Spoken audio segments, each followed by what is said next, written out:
Hello everyone, my name is whatever you don't care what my name is, and here we go again with some more wrestling updates. So let's go over what's been going on in the wrestling world. Let's start off with Global Force Wrestling. So it's been reported that John Morrison is set to make his debut in Global Force Wrestling. We heard Rey Mysterio is in negotiations with Global Force Wrestling, but also with WWE. And honestly, I kind of hope that Rey goes to WWE because with what's going on with Alberto right now, I don't think he should go there. For those that don't know what's going on, let me explain. Alberto Del Rio Del Patron, whatever, he got suspended from Global Force Wrestling because of the situation that's going on between him and Paige. Apparently, there was some kind of domestic disturbance between him and her that caused the police to go out and detain him. Now, Paige claims nothing happened, that it was a fan that was being very rude to them and arguing with Alberto. But once the TMZ audio came out, it was revealed that, Paige and Alberto were arguing, were having some kind of problems. Paige later recanted, and this happened after Alberto got suspended. She explained that nothing happened, that she received a phone call, that she was very upset, she was very sensitive. So when Alberto tried to comfort her, she didn't want any of it, and she threw the beer at him. So because of that, Paige is getting charged with battery assault. So I don't know why she is. I mean, just throwing some beer at him is really not really what I count. No, technically yes, it is assault, but really you're charging her? I'm sure if you listen to the audio, that's probably not what happened. Not only that, she changed her story twice, so I don't think that's what really happened. Also, does anyone really see Paige assaulting this guy? I mean, come on, really? Especially how this guy's been acting, especially under the influence, so it wouldn't surprise me if he was under the influence. So yeah, it's really shocking to hear that. And also, we haven't heard Alberto hasn't come to her defense. We haven't heard him say to the police, drop the charges, please. Let's just forget about this whole thing. She's been the one that's been defending them. That's been defending their relationship. He's been going out bashing against WWE. He's been calling them out while under the influence, mind you. And he kept doing this. He did this after becoming the Undisputed Champion for Global Force Wrestling. He did this on the first Impact under Global Force Wrestling. He kept doing this, and no one does anything about it. That's your champion, Jeff. That's the champion you chose for your company. So that's why I'm having a hard time believing Rey would actually go to that company. I think Rey would be much better off going to WWE, especially what's going on with Alberto and with Ed Norton, who, by the way, wanted more money. He wanted more money from the Hardys. They offered him a good deal, but at the last minute, he decided to change his mind. He wanted more money. He wanted more money from Jeff's art and music. He also wanted money anytime Reby Sky said anything negative about them on Twitter. So why join this company? It's not worth it. It's really not worth it. So I hope Rey doesn't go to that company, especially with how much disarray is going on there. Alright, so let's move on to WWE. Brock Lesnar, there is rumors going around. He wants to go back to UFC. At 40 years of age, I don't know if he should. I mean, he looks great. He still looks in great shape, and I'm sure he could still kick some ass, but I don't know. It's hard for me to see that. Now, we're hearing rumors that, the other rumors that Brock is, disputing this. He's not going back.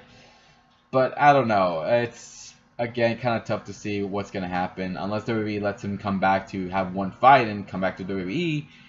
But after failing his drug test last year, I don't know about that.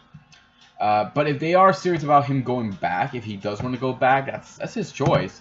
But if that's true, then the rumors we're hearing about SummerSlam about being a fatal four-way match with Brock versus Roman versus Strowman versus Joe might happen. And if that's the case, that might be a good time for him to drop the title. If so, who should they drop the title to? My guess is Joe. Joe's the one who I can see holding on to that title. Roman, look,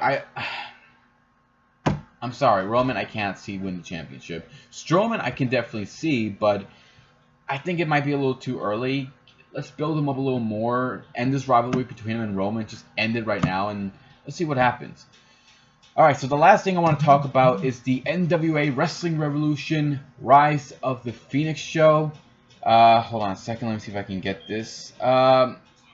So yeah, we have our anniversary show coming up, and we have, let me turn this off. I don't know why this is going on, but yeah, we have our anniversary show coming up tomorrow. We have 5 matches set up. We have a battle royale set up. We have 3 title matches and 1 ladder match with 3 teams. So we have all that lined up. So let's go over some of these things. We have the battle royale. I'm not sure if there's any stipulation involved in that. I guess gotta wait to see. We have the 3-way ladder match for an ammo box, where in that ammo box is a contract that guarantees you a shot at the tag team championships. So it's kind of like the Money in the Bank briefcase, except it's with an ammo box, but we don't have just one ammo box for one title shot. We have it for the other 2 titles, the South Texas title and the Grand Warrior title. So we have 3 teams fighting in this ladder match. We have Mark the Sharpshooter Roberts and Chris Austin. This is a new team that was formed some time ago, and they've been doing very well and came very close to winning the tag team titles, so they could get another shot. And this will be Chris Austin's first ladder match, so hopefully he does well. We have the House of Wolves, Eric Shadows and Matt Riot, facing off against another veteran team, the Agents of the Apocalypse, Vermin, Jackal, and 4 of these men, those 4 men have been in these types of matches before, and all 4 men have been former tag team champions, but Sharpshooter Roberts and Chris Austin have never been a tag team champions before, like I said, so they are still new. But you never know. The underdogs could end up winning those tag team titles, but I wouldn't put it past the other 4 men in this match and see what they have up their sleeves. We also have 2 Fatal 4-Way matches, but I'll get to that in a little bit. Let's talk about the Tag Team Championship match. We have Jodan, Rob Love, the Bold and the Beautiful, the tag champions, defending their titles against Autumn, Tiger King 2, the Lucha Alliance. They'll be facing off for the Tag Team Championships. I'm trying to see if I can look up the lineup for this, just so I can remember who else is in this match. But yeah, we have those four men going at it for the tag team titles. And well, the Lucha Alliance came very close several times to win those titles. Hopefully they'll win it again this year. Hopefully they'll win it. Sorry, hopefully they'll win it. They'll finally get the chance to become tag team champions. That's what I meant to say. Sorry about that. We have one Fatal 4-Way match for the South Texas Championship. We have the champion, the Guardian of Darkness, Ray Knight, against Tony Strong, the professional Jared Noir, and Khan, the Primal Warrior Hawk. Cannot find the lineup for this match, so the stipulation for it at least. But it is a Fatal 4-Way match, but it's going to be sort of like the Championship Scramble match, where we have 2 men start the match off first. Every 5 minutes, the other 2 men will get in, but the champion challengers cannot get a pinfall or submission until all 4 men are in the ring, which will leave 5 minutes left. So during that last 5 minutes, whoever gets the pinfall or submission first will be the tag team, will become the South Texas champion. Sorry. Ugh, it's been a long day. My mind's somewhere else.